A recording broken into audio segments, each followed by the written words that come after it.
It's pretty much impossible these days to avoid it, isn't it? This Yeah. constant hum almost of fitness culture. It's everywhere. Yeah, this pressure to like optimize our bodies. And the feeds are just full of workouts, diet tips. Constantly. You start to wonder, okay, is this really just about being healthy, or is there something else going on underneath it all? Well, that's the big question, isn't it? Because that feeling you get, when you see another perfect gym selfie, it feels like more than just someone's personal choice. It feels obligatory somehow. It really does. It's like we've all sort of silently signed up for this new club Yeah. with its own, rituals and rules, and the price of admission. Constant self-improvement, it seems. Totally. Think about just scrolling through social media. What dominates? That's obvious. Sculpted bodies, right? Promises of transformation. The gospel of the 5 a.m. workout. It's all a very, very public performance. Absolutely. And those perfectly filtered pictures, they're not just snaps, are they? They feel almost ceremonial. Ceremonial, yeah, that's a good word for it. The pre-workout selfie, the carefully arranged healthy meal, it's a presentation. It is. And there's this unspoken thing, like you have to acknowledge it, validate the effort. And you get this sense, especially with those before and after photos, it's about something, well, deeper than just losing weight or gaining muscle. Definitely. It's almost like a quiet way of saying, I'm worthy now. Precisely. It's almost like we're trying to negotiate something really fundamental through the language of the body. How do you mean? Well, we take these inner uncertainties, right? These feelings of maybe not being good enough. Okay. And we kind of project them onto our physical selves. The hope is, if we can just change the outside, maybe we can fix the inside too. Ah, right. So every killer workout, every dessert skip. It becomes a kind of penance, Yeah. paying for some, inner chaos we haven't even named. At that performance bit you mentioned Real- online. Yeah. It's so true. It's like this big show of strength, of having it all together, control. Exactly. Yeah. Which begs the question. What's behind the curtain? Right. Yeah. What's being hidden? Yeah. Because behind that super confident gym selfie, there could be just a whole heap of vulnerability. Anxiety, maybe. Self-doubt. That really basic fear of just not being adequate. All of it. And focusing on fitness, well, it's tangible. You can control it, measure it. It's a A distraction. useful one sometimes. Eh. It distracts from those, let's say, murkier, less comfortable feelings. Yeah. But it's often way easier to count reps than to, really face your fears. Much easier. And even the words we use. Oh, the language, yes. Clean eating. Yeah. Cheat days. This striving for balance. Mm-hmm. They carry this moral weight, don't they? Almost religious vibes. Totally. It suggests maybe we've just swapped one set of dogmas for another. Could be. Instead of, finding meaning in traditional religion, maybe we're chasing it through burpees and keto. Huh. Right? But that underlying human need, the one for purpose, for meaning, that's still there. The methods just look different now. Which inevitably leads straight to guilt. Oh, yeah. Big time. If you slip up, miss a workout, eat the wrong thing, bam, instant shame. Like you failed morally. It's a perfect setup for a cycle, isn't it? How so? Well, the whole system seems kind of built to keep you perpetually striving, never quite there, never satisfied. Because there's always someone fitter. Exactly. Leaner, stronger, doing more. It's like this internal drill sergeant just constantly yelling. Yeah, that internal critic. And I think the really powerful draw of fitness culture deep down is probably that sense of control it promises. Right. The world feels chaotic, unpredictable. Totally overwhelming a lot of the time. But the idea that you can sculpt your own body, master that at least, that gives you a feeling of agency. Especially when other things feel out of control. Precisely.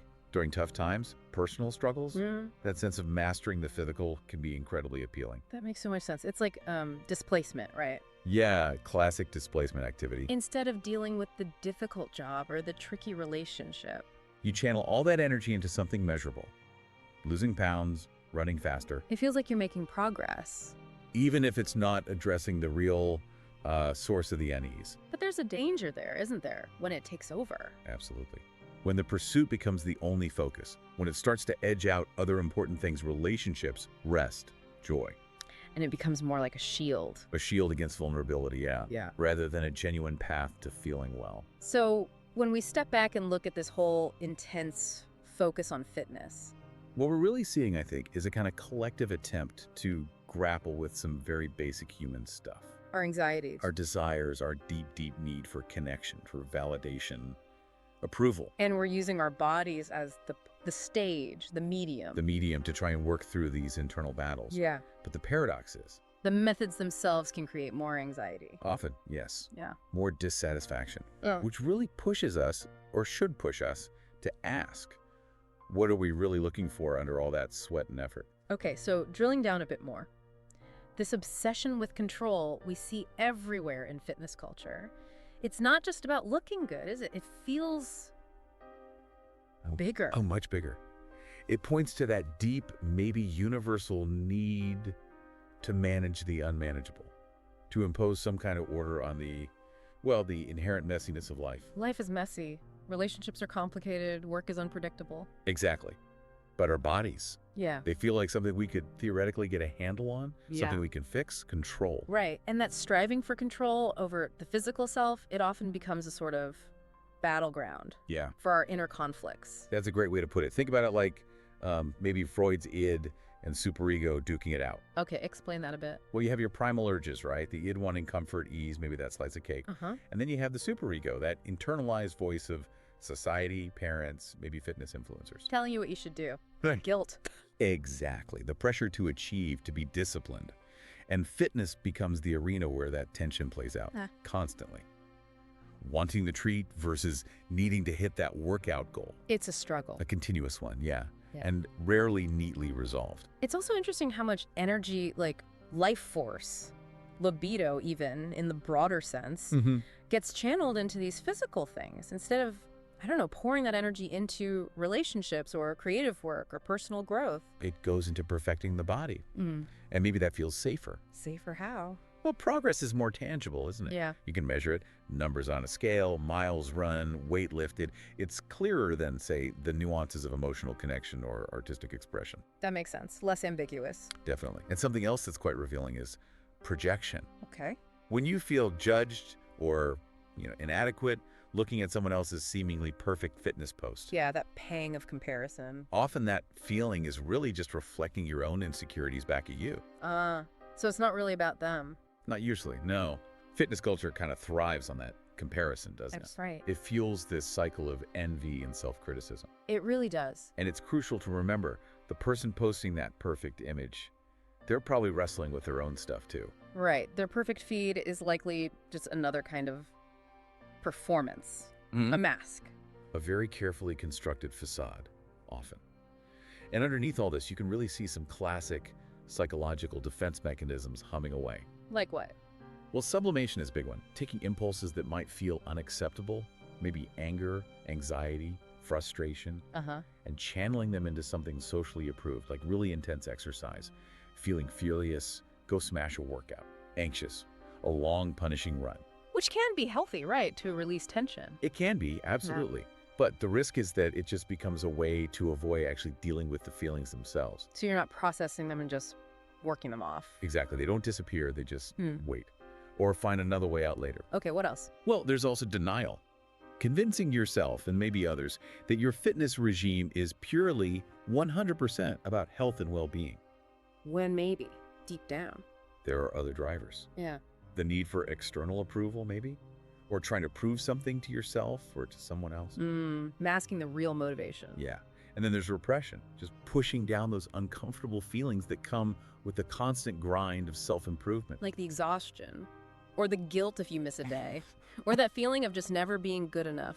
All of that, those feelings don't just evaporate, they get buried.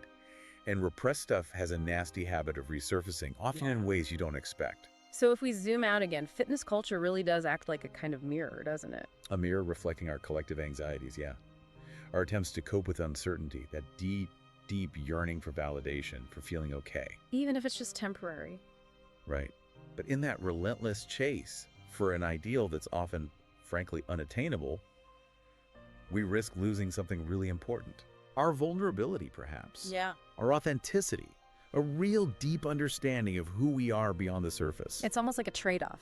Trading vulnerability for this image of perfection. Yeah. Trading depth for, superficial achievements. Because transforming the body, it often just feels easier, more achievable than transforming the mind, the self. It really does. Chasing those physical goals can be a very effective distraction from the bigger questions, the tougher stuff. Who am I?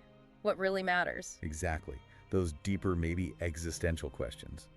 But they don't go away. They're just waiting for us to stop running, maybe literally, and pay attention. It really makes you think, doesn't it? Yeah. All that effort, say, on a treadmill. Yeah. Is it really about building physical endurance? Or is it more about trying to outrun something else? Precisely. Are we running towards a healthier self? Or maybe running away from something inside that we haven't quite faced yet? That's a huge question. It really is. And it brings up that psychoanalytic idea of repetition compulsion. Okay, what's that? It's this unconscious drive to repeat patterns, to revisit familiar scenarios, often stemming from old, unresolved conflicts or dynamics. No, pushing yourself to the absolute limit in the gym. Might not just be about getting stronger. It could be a kind of reenactment, playing out some internal drama, maybe trying to finally silence that inner critic, or endlessly seeking approval you never felt you got. Wow. Okay, so the real work, the real change, isn't just about lifting heavier or running faster. Not fundamentally, no. Real growth seems to demand that inner looking, that willingness to really question our motive. Who am I really doing this for? What am I really scared of losing or not achieving? Those are the uncomfortable but maybe essential questions. Because fitness culture often sells itself as this panacea, this cure-all for everything from sadness to lack of confidence. Right, just get fit and you'll be happy. But it can also be a very effective way to avoid confronting the actual deeper problems. A bandage, not a cure.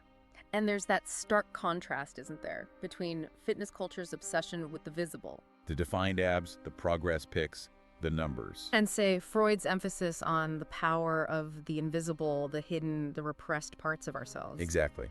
You have to wonder, by focusing so intensely on the surface, on the appearance, are we maybe reinforcing a kind of damaging split between how we look and who we actually are inside? It's a really tricky balance. Because there is resilience in using fitness to cope, right? To channel tough emotions. Absolutely. It can be a healthy coping mechanism. But the question is, when does that resilience tip over into resistance? Resistance to what? Resistance to feeling what really needs to be felt.